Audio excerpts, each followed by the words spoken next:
Hi, I'm Jonah Comstock, Editor-in-Chief of pharmaphorum. I'm here at JP Morgan Week in San Francisco, and I'm joined by Ben Zeskind, the CEO of Immuneering.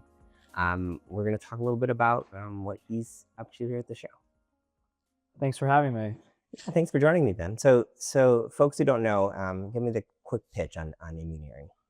Sure. So what we're trying to do is keep pancreatic cancer patients alive longer and to give them great quality of life. I think too often patients have been forced to choose between quantity and quality, right? So they want to live longer but experience harsh side effects, or do they want to have an easier treatment regimen that maybe doesn't work as well?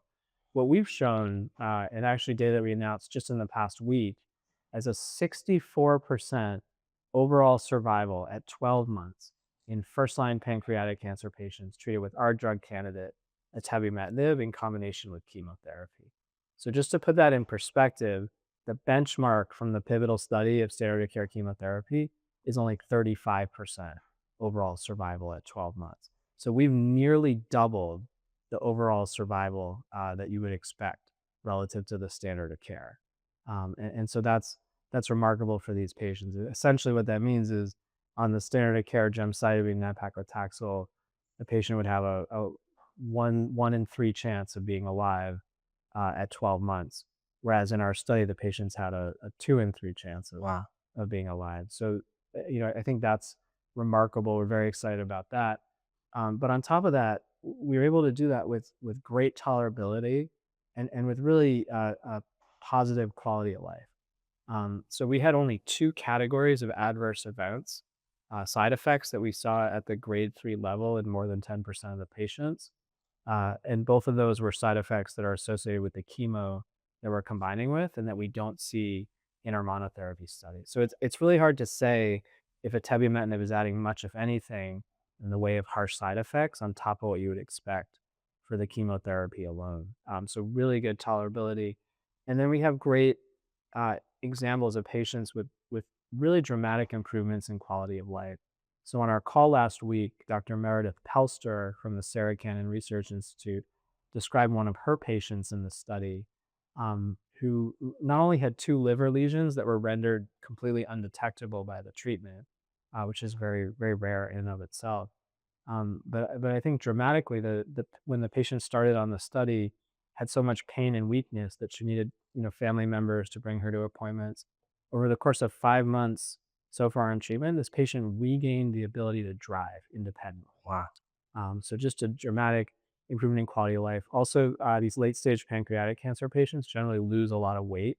It's a muscle wasting phenomena called cachexia, and people have maybe seen the kind of emaciated appearance, sadly, that some cancer patients have. This patient actually gained weight and regained a healthier appearance and an appetite, which also has a dramatic improvement in quality of life. So that's why I said before, we believe and we designed atebimetinib to provide quality and quantity. Patients can have better quality of life and live longer. So what's that attributable to? What's the mechanism here in the innovation over existing treatments? Yeah, that's a great question. So most cancer drugs were just designed from the beginning, to just kill cancer cells in a dish, right? Just kill the tumor, and then the tolerability and the durability are sort of afterthoughts. We actually started differently from the beginning. We started out, and I started the company 17 years ago after a PhD at MIT. And really, our goal, we started out studying patients who had really long overall survival in response to existing treatment. And I think we didn't realize at the time how different that was from the prevailing approach of just killing tumor cells in the dish. So our focus from the beginning was not killing the tumor, but preventing the tumor from killing the patient. So we ended up with this different set of priorities where we were focused on durability, right? How do you prevent the tumor from adapting and getting around your treatment? We were focused on tolerability. How do you maintain what's called the patient's performance status? So they feel better, they can stay on treatment longer, they ultimately live longer if they don't have harsh side effects. How can you counteract this muscle wasting that's called cachexia? And so with that set of goals, we ended up developing a very different type of treatment. And so a category really of treatments called deep cyclic inhibitors. Now they're still small molecules, so it's still an oral. It's an oral treatment that the patients take once daily, so it's very simple and convenient. But the way it works is very different. So most targeted therapies just shut down the pathway 24/7, right? So a cancer-causing pathway is locked on in cancer. They lock it off. They shut it down 24/7. But there's two real problems with that. The first is that we have these pathways for a reason other than for cancer to hijack them. Healthy cells need MAP kinase signaling too. That's the pathway that we work in. It's the most common pathway that drives cancer, about 50% of all cancer. But healthy cells need this pathway too. And if you shut it down 24/7, like most therapies do, you're going to really hurt the healthy cells and get a lot of side effects. So that's the first thing. And then the second thing is when you just shut down a pathway continuously, um, you're sort of creating a very strong, consistent, almost Darwinian pressure on the tumor to evolve, right? The only way for the tumor to survive is to mutate and get around the treatment. And that's why you see so frequently with treatments that the tumors will shrink rapidly at first, and then they'll kind of mutate, and then they come roaring back worse than before. And so it's a transient effect. So what we developed are these deep cyclic inhibitors that work differently, where rather than shutting down the pathway continuously, we hit the tumor very hard. So we have a very high free fraction Cmax. It's called a concentration that the drug hits at its peak. And so we shut down the pathway very completely for several hours, but then we give it back. We release. The molecule disengages from the target quickly. It's called a fast off rate. We have a short half-life, which means the concentration of the drug drops very quickly in the patient's blood.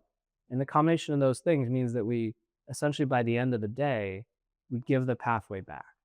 And that has two benefits. Number one, uh, it reduces the toxicity. It reduces the side effects because the healthy cells are getting the pathway back every day. They're getting the transient signaling that they need, whereas the tumor cells are deprived of the continuous signaling that they need. It's almost, tumor cells need MAP kinase signaling the way a person needs air, right? You can't hold your breath underwater for more than a few minutes. The tumor can't go for long without the sustained signaling to rapidly grow and divide. Whereas the healthy cells need MAP kinase signaling more the way a person needs a drink of water, right? A couple hours without water, you're fine. 5, 6 hours, you're getting pretty thirsty. But it's really not till 24 hours that it's a serious kind of medical situation. So with deep cyclic inhibitors, we're basically choking the tumors of the air that they need, but giving the healthy cells their drink of water once a day. So that's the benefit on tolerability. And then with regard to durability, we're essentially keeping the tumors off balance, right? So rather than giving them a steady, predictable signal that causes them to evolve and adapt and mutate, exactly, we're keeping them off balance, right? We're hitting them hard, but then we're letting go. And they say, great, the MAP kinase pathway is back.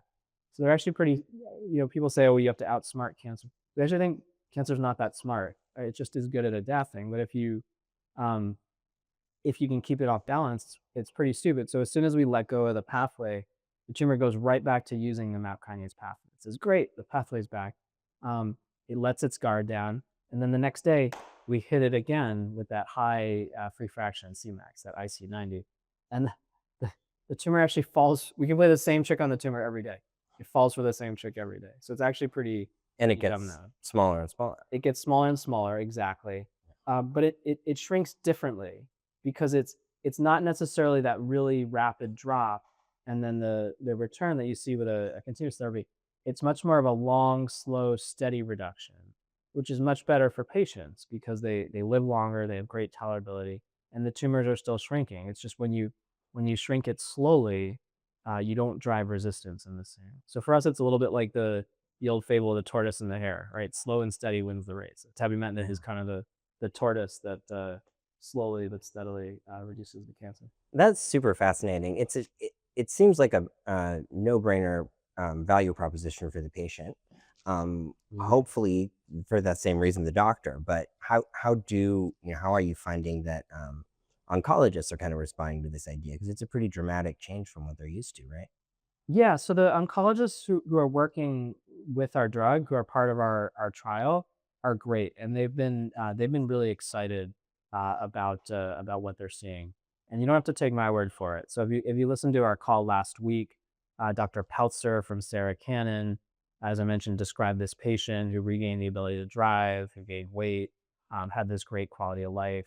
If you listen to our earnings call from November, we had Dr. Ocean from Weill Cornell and Dr. Bada from UC San Diego, who both described patients with great outcome. Dr. Ocean's patient actually had a complete response, meaning the lesions went away completely. That's now been confirmed. That's obviously exceedingly rare in pancreatic cancer. But not only that, the patient, in Dr. Ocean's words, has never felt better. So again, you can have quality and quantity, right? We believe when you design a drug from the start with these goals, you can give the patient both more time and great quality of life, quality and quantity.